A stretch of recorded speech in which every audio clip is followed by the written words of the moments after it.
आइए exercise first के question number 19 से लेके क्वेश्चन नंबर 29 तक सॉल्व करेंगे। पहला क्वेश्चन नंबर 19 है, इन द गैल्वेनिक सेल, ये रिएक्शन है, the electron will travel in the external circuit.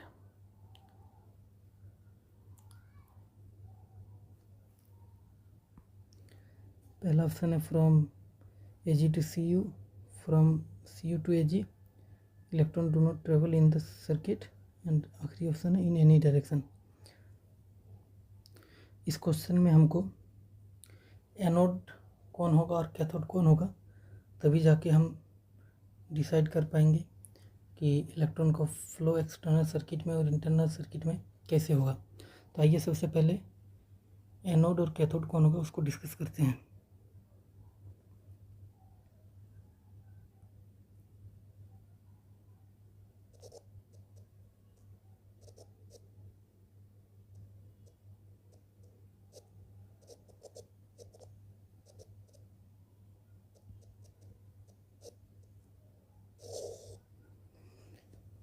आपको इलेक्ट्रोकेमिकल सीरीज मालूम है,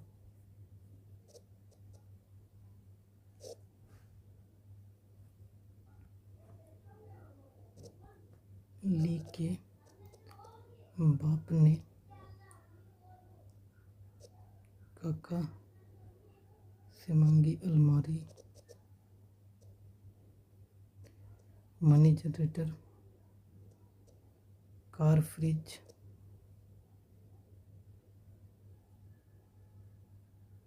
कड़े कोनी, स्नेहा परवा ही कूटेगी होगी और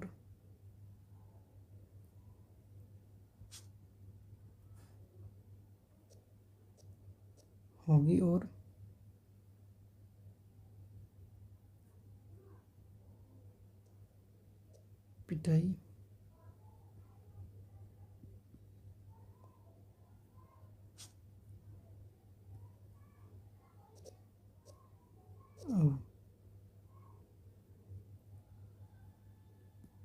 फिर यहाँ पे Ag आएगा।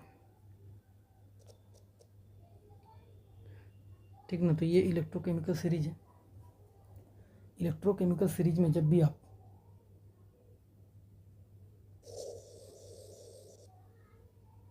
ऊपर से नीचे आएंगे तो SRP बढ़ेगा और SOP कम होगा और रिएक्टिविटी मेटल की घटेगी। और एक बात है कि जो अपर मेटल होंगे इलेक्ट्रोकेमिकल सीरीज में, जो अपर मेटल होंगे वो एनोड का काम करेंगे और जो लोअर मेटल होंगे वो कैथोड का काम करेंगे। जैसे हमारे केस में पहला क्वेश्चन नंबर 19 जो है उसमें Cu और Ag को लिया हुआ है, तो ये Ag है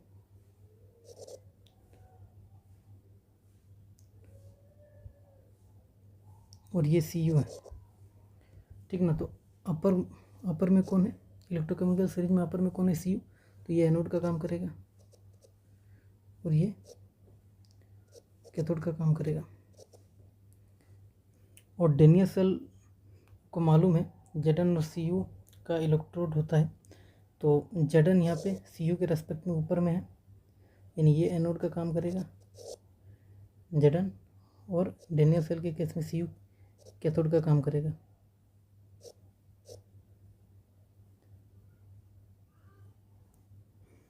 तो आइए अब क्वेश्चन नंबर 19 को सॉल्व करेंगे। यानी गैल्वेनिक सेल है तो 2 बीकर होगा।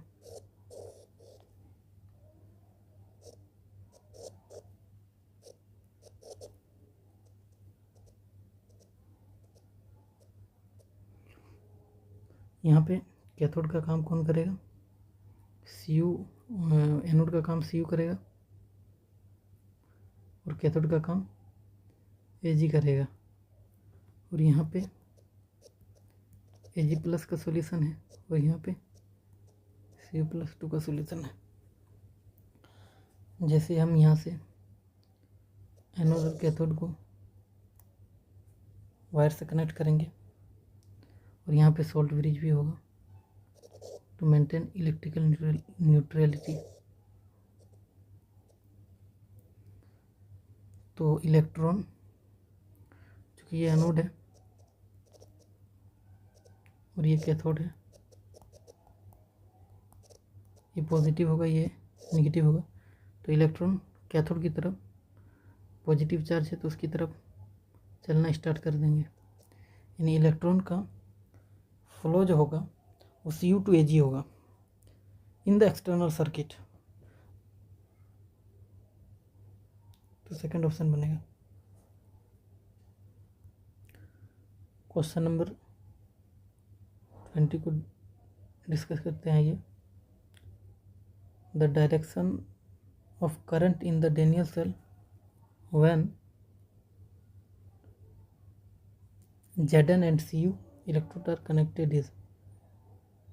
पहला option from Cu to Zn in the cell, second option from Cu to Zn outside the cell, third from Zn to Cu outside the cell, fourth in any direction। अभी हमने discuss किया Zn और Cu के बारे में electrochemical series में।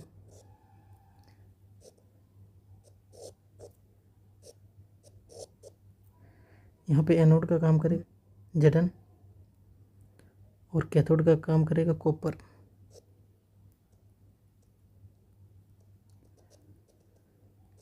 यहाँ पे Zn+2 का सॉल्यूशन होगा, यहाँ पे कॉपर+2 का सॉल्यूशन होगा।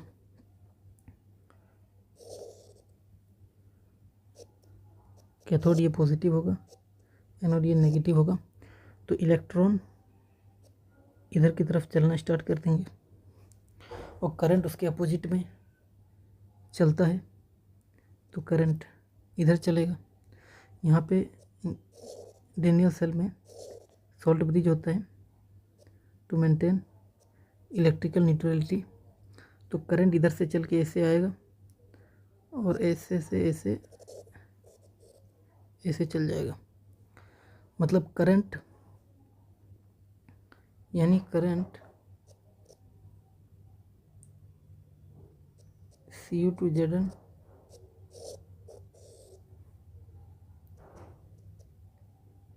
एक्सटर्नल सर्किट में चलेगा और Zn to Cu internal circuit में चलेगा।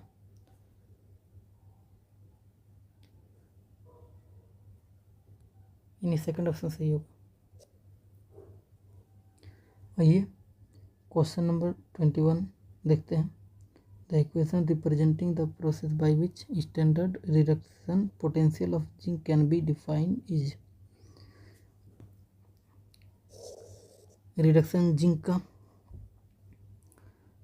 ये रिएक्शन पूछा है। तो रिडक्शन में क्या होता है कि वो इलेक्ट्रॉन को एक्सेप्ट करता है और Zn+2 एक्वस सॉल्यूशन में होता है और वो Zn सॉलिड में कन्वर्ट हो जाता है। ये रिएक्शन होता है। तो देख लीजिए ऑप्शन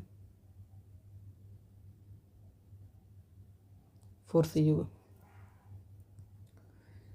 आइए क्वेश्चन नंबर 22 को देखते हैं। A standard hydrogen electrode has zero electrode potential because. आपको पता है SHE का इलेक्ट्रोड पोटेंशियल जीरो होता है क्योंकि हम उसको जीरो मानते हैं, अज्यूम करते हैं। तो आइए ऑप्शन देखते हैं। पहला है hydrogen is easiest to oxidise, दूसरा है this electrode potential is assume to be zero. Yes, second option बनेगा। आइए क्वेश्चन नंबर 23 को देखते हैं। Which is not true for a standard hydrogen electrode. तो आपको पता है कि स्टैंडर्ड हाइड्रोजन इलेक्ट्रोड की कंडीशन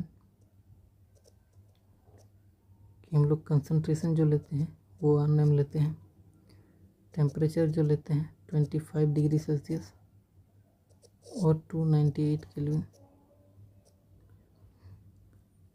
और प्रेशर जो लेते हैं 1 बार का लेते हैं। यहाँ पे एक चीज़ नोट करिए कि मेटेलिक कंडक्टर जो होते हैं वो एडजॉर्ब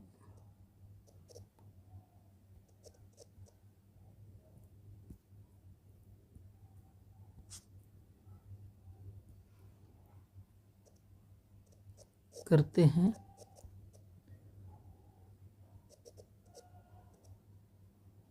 हाइड्रोजन को। तो आइए ऑप्शन को देखते हैं। The hydrogen ion concentration is 1m, सही है। टेम्परेचर इज 25 डिग्री सेल्सियस, सही है। प्रेशर ऑफ हाइड्रोजन इज 1 बार, सही है। 4 ऑप्शन है। It contains a metallic conductor which does not absorb hydrogen, ये वाला गलत मेंशन कर दिया है। नॉट ट्रू पूछा है तो यही होगा, 4 सही होगा। आइए क्वेश्चन नंबर 24 को देखते हैं। E naught for the half cell Zn+2 Zn में जा रहा है और उसका -0.76 वोल्ट है। EMF ऑफ द सेल पूछा है, तो आपको पता है, अभी बताएं।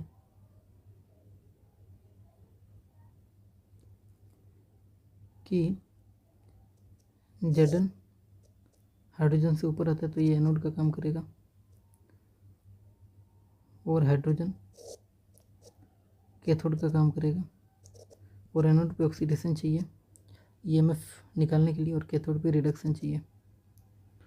वैसे हाइड्रोजन का ई नॉट हम लोग 0 एज्यूम करते हैं, और Zn का हमको ऑक्सीडेशन चाहिए, और गिवन है रिडक्शन, क्योंकि चार्ज घट रहा है तो ये रिडक्शन पोटेंशियल है, तो इसका ऑक्सीडेशन पोटेंशियल क्या होगा, प्लस में 0.76 होगा। और ई नॉट सेल का निकालेंगे तो E naught oxidation at anode, E naught plus E naught reduction at cathode,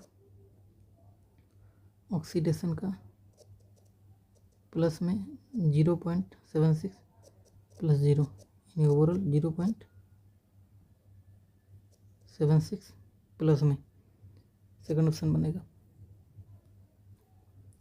आइए क्वेश्चन नंबर 25 को देखते हैं। ये रिएक्शन है। A cell represented above should have EMF। आपको पता है 1m कंसंट्रेशन लेंगे,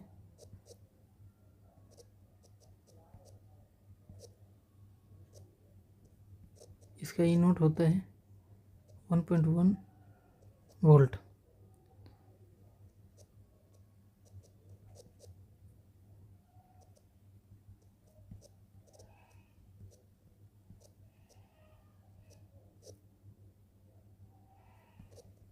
और इसका पूछा है, इन इसको रिवर्स कर दिए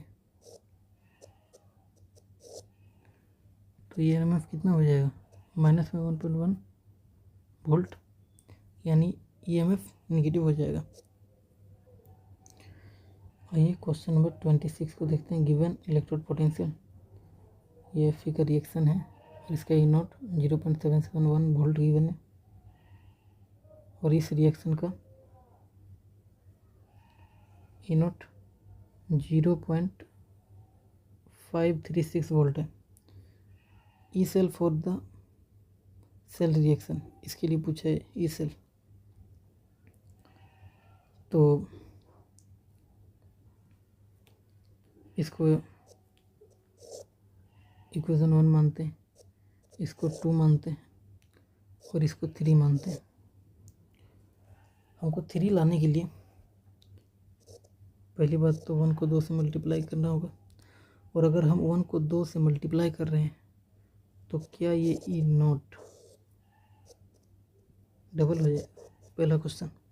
तो आंसर है ई नॉट डबल नहीं होगा, क्योंकि इलेक्ट्रोड पोटेंशियल इंटेंसिव प्रॉपर्टी है और इसको रिवर्स करना होगा और ऐड करेंगे तो हमको ये इक्वेशन 3 मिल जाएगा। तो आइए सॉल्व करते हैं।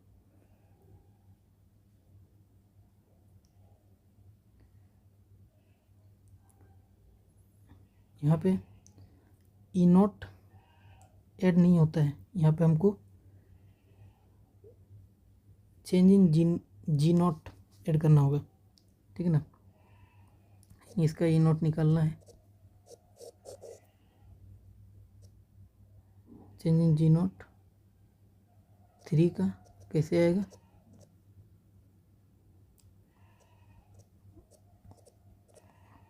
जी naught 1 minus change in G naught 2 करना होगा, और चेंज इन जी का फॉर्मूला आपको मालूम है, minus N E F.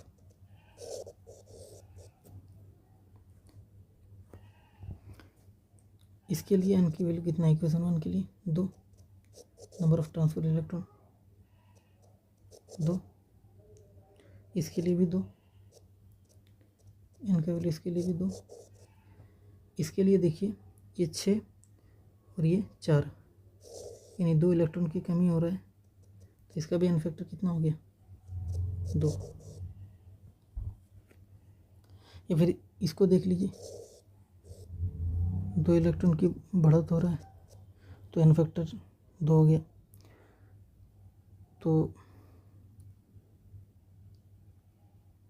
Minus N factor 2 है, ई नोट इसका निकालना है, इंटू एफ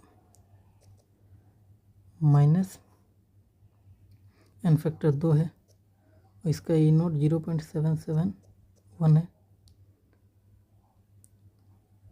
माइनस करना है, और फिर माइनस इसका एन 2 है, ई नोट है 0.536, एफ से मल्टीप्लाई करना है, यहाँ पे एफ भी होगा। -2f को कॉमन ले लेते हैं,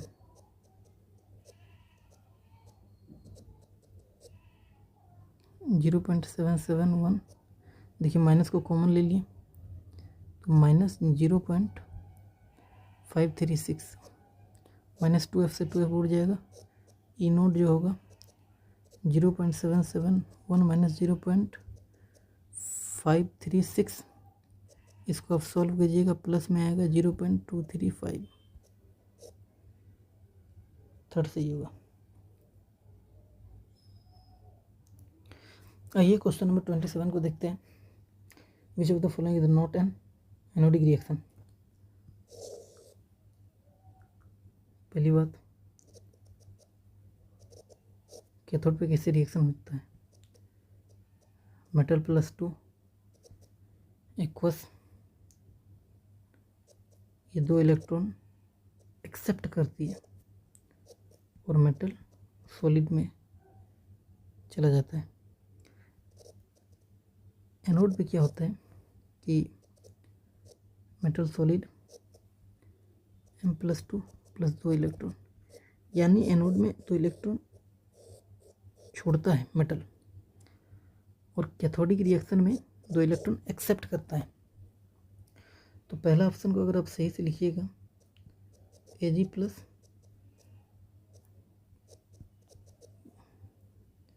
यानी Ag एक इलेक्ट्रॉन एक्सेप्ट कर रहा है, यानी ये कैथोडिक रिएक्शन है, यानी ये एनोडिक रिएक्शन नहीं है। तो ये फर्स्ट ऑप्शन ही सही हुआ। और देखिए ऑप्शन नंबर 2 में 2 इलेक्ट्रॉन छोड़ रहा है, ऑप्शन नंबर 3 में 1 इलेक्ट्रॉन छोड़ रहा है, ऑप्शन नंबर 4 में 4 इलेक्ट्रॉन छोड़ रहा है। आइए क्वेश्चन नंबर 28 को देखते हैं। Which of the following statement is correct?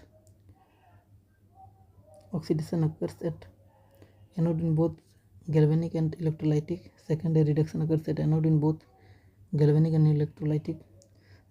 Third, a reduction occurs at anode in electrolytic, whereas oxidation occurs at cathode in galvanic cell. Fourth, oxidation occurs at anode in electrolytic cell, whereas the reduction occurs at anode in galvanic cell. ये galvanic cell का setup होता है।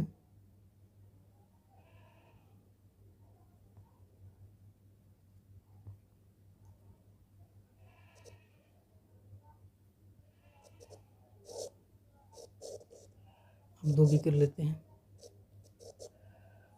यहाँ पे anode होता है, यहाँ पे कैथोड होता है।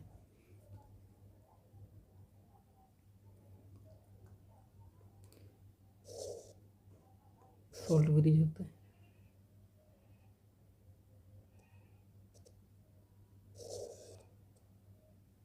इलेक्ट्रॉन इधर जाते हैं।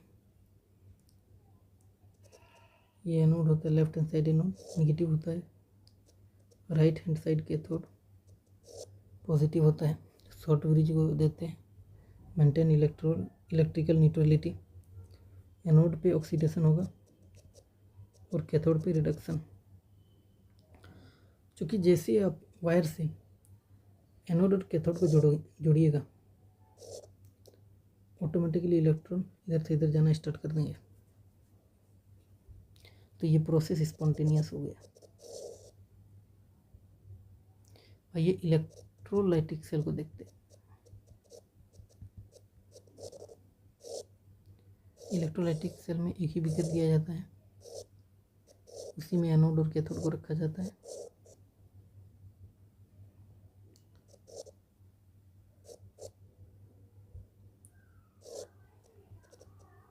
यहाँ पे एनोड पॉजिटिव होता है, लेकिन यहाँ पर भी ऑक्सीडेशन ही होता है। यहाँ पे कैथोड नेगेटिव होता है, लेकिन यहाँ पर भी रिडक्शन ही होता है।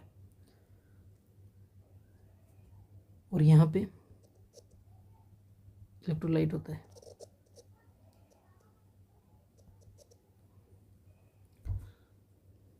अब जैसे ये सेटअप आप ऐसे रखिएगा तो ऑटोमेटिकली ऑक्सीडेशन रिडक्शन होगा नहीं।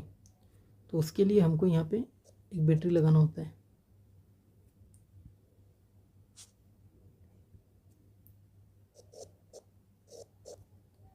यानी एक्सटर्नली फोर्स लगा के करा रहे हैं, यानी ये नॉन स्पॉन्टेनियस प्रोसेस हो गया।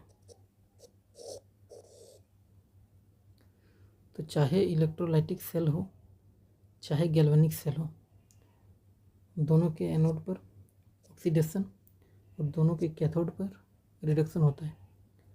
चार्ज डिफरेंट हो जाता है, लेकिन एनोड पर ऑक्सीडेशन ही होगा दोनों में और कैथोड पर रिडक्शन ही होगा दोनों में। आइए, पहला ऑप्शन है oxidation occurs at anode in both galvanic and electrolytic. सही है, पहला ही सही हो गया। फिर भी चेक कर लेते हैं अदर ऑप्शन को। Reduction occurs at anode in both galvanic and electrolytic. Anode में रिडक्शन नहीं होता है, तो ये ऑप्शन गया। Reduction occurs at anode in electrolytic cell. Anode पे फिर से रिडक्शन, कोई भी सेल हो, ऑक्सीडेशन ही होगा एनोड पर। Oxidation occurs at anode in electrolytic सही है, whereas reduction occurs at anode in galvanic. Anode पे फिर से गैल्वेनिक में रिडक्शन बोल दिया, तो ये भी गलत हो गया, यानी फर्स्ट सही है। आइए क्वेश्चन नंबर 29 को देखते हैं। Other things being equal, the life of Daniell cell may be increased by keeping low temperature, using large copper electrode, decreasing concentration of copper ions, using large zinc electrode। तो इसका temperature का कोई significant नहीं होता है Daniell cell की life को बढ़ाने में। और Daniell सेल का सेटअप आपको मालूम है, यहाँ पे कैथोड होता है, यहाँ पे एनोड होता है, Zn होता है और Cu होता है। यहाँ पे रिएक्शन होता है Cu+2, 2 इलेक्ट्रॉन लेके Cu सॉलिड में डिपॉजिट होता है और Zn सॉलिड से Zn